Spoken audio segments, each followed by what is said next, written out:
Hello, everybody.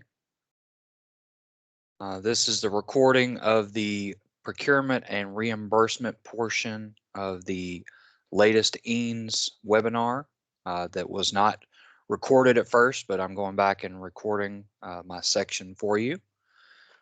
All right, so we're going to talk about a brief guide of EANS reimbursements and procurements.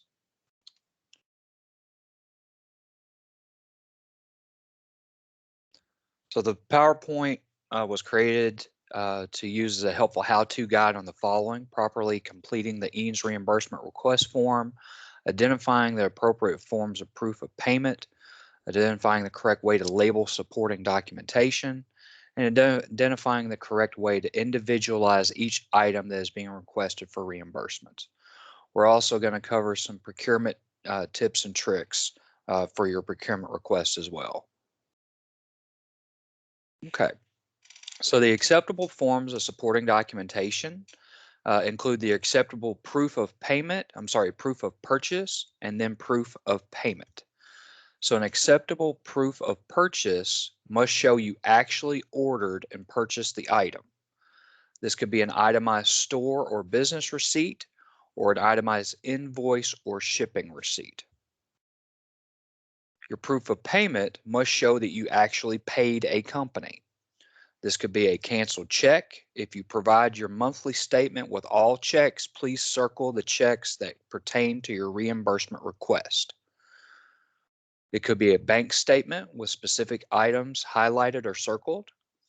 It could be a credit card statement with specific items highlighted or circled. It could be a store or business receipt that shows the last 4 digits of a credit card, for example, an Amazon receipt or a Walmart receipt.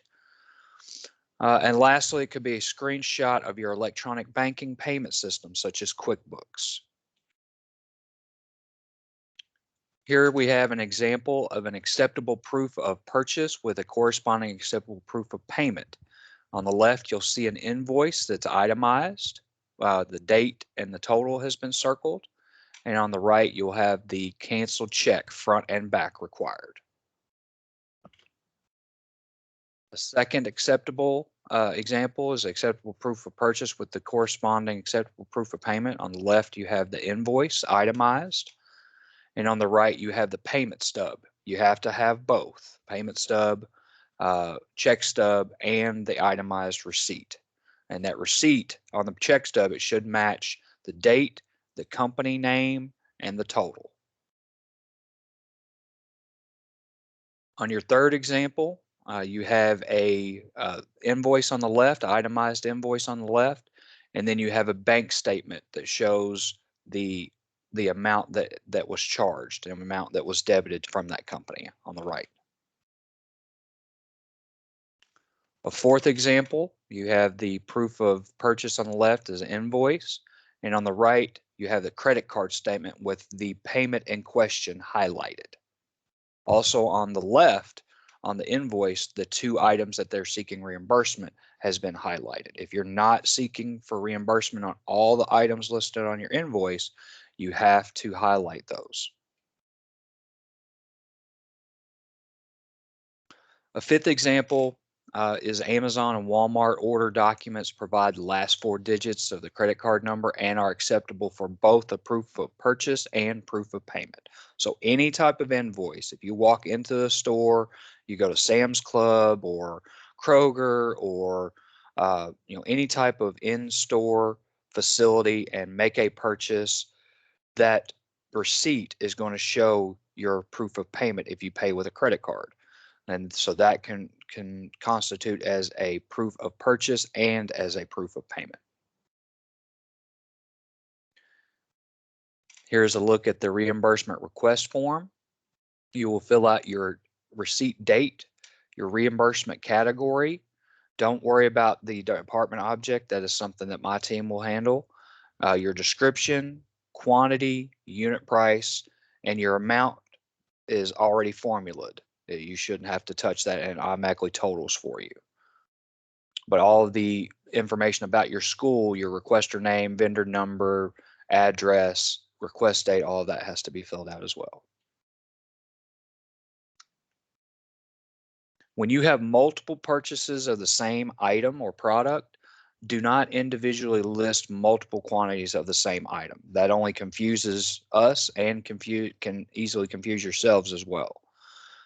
So here we have an example of paper towels, 50 quantity at 18 cents each, 50 quantity at 18 cents each, 150 quantity at 18, 150 more at 18, 150 more at 18, and then it changes price down to 17 cents each. You can add all of those together that are the same price.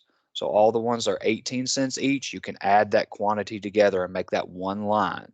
The same on the line that is 17 cents each, you can add those all together and make it one line. Here's another example. You may even request reimbursement for two of the same type of products, but the items still need to be individually listed if the costs differ between the two. So here you have examples of two different hand soaps. You have dial hand soap and then soft soap hand soap. Item A is $4.58 each. Item B is $3.79 each. So they will have to be listed on their own individual line. And here's an example of that. Item A, quantity of 6, $4.58 each, gives you a total. Item B, quantity of 3, $3.79, gives you a total. But if you have multiple of those same items, item A or B, just add it into the quantity and make it one line. Also, do not include all reimbursement items into one lump requested total amount. This is not acceptable. So if you see this example here on the right, they have multiple things listed in that, rental of many different items. Those would have to be broken out. Okay. Please circle the date and the amount on each receipt. This is very helpful. We can designate that the item were bought and the time frame that they need to be purchased in. And again, if you are only requesting reimbursement for some of the items on a receipt, highlight those so we know which ones to correspond against your reimbursement form. So on processing, everybody is aware that once you submit your reimbursement and your procurement request forms, they go to the programmatic side to be referenced against your budget. Make sure that you're requesting things that are allowable and that they are meeting your budget.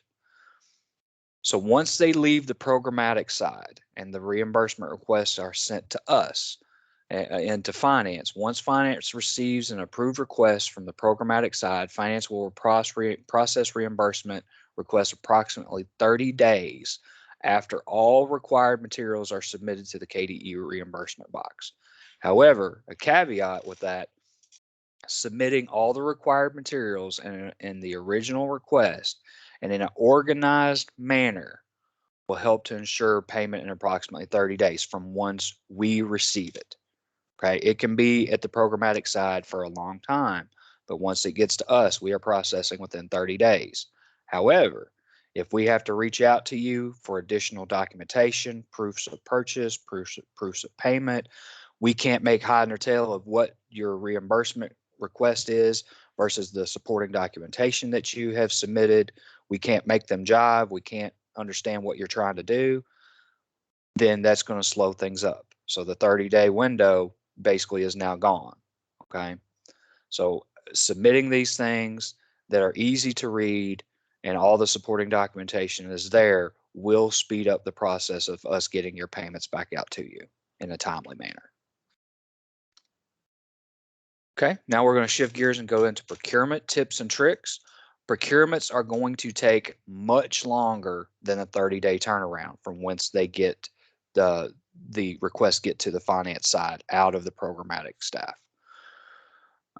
Some things that we can help to alleviate this: purchasing from a master agreement that the Commonwealth has already in place will speed up this process of ordering your items, but not necessarily the delivery time.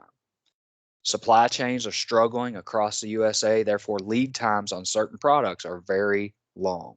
So we may be able to order it quickly, but that doesn't guarantee that you're actually going to get that item delivered to you quickly, depending on how the supply chain for that particular item is doing. When you're getting quotes from your vendors, please have the vendors make the quotes valid for as long as they are willing to do so. Some vendors are willing to do 90, 120, even 150 days on their quotes. And if they are willing to do that, please ask them to do so. Once we get the procurement request in our box, if the quote's already expired, then we're going to have to either have you reach out for a quote, or we're going to have to reach out for a quote, which is going to slow the process up. Here's another thing that has come up. If the vendors are not willing to adhere to the Commonwealth's terms and conditions, then we cannot purchase from that vendor. We cannot do business with them. The options at that point are the school can purchase and seek reimbursement if it's in a reimbursable category, or the school can choose another vendor or product.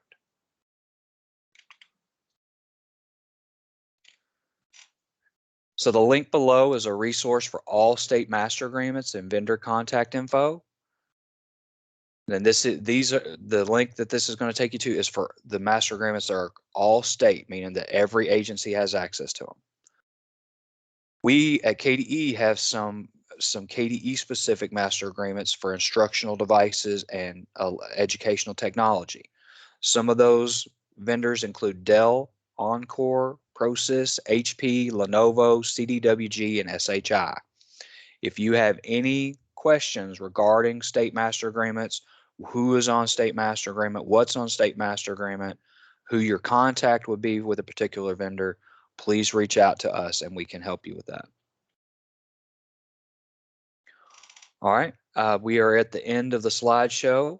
I would say that just please be patient with us. We are not just sitting on our hands holding these reimbursement and procurement requests. We are working them as quickly as we can.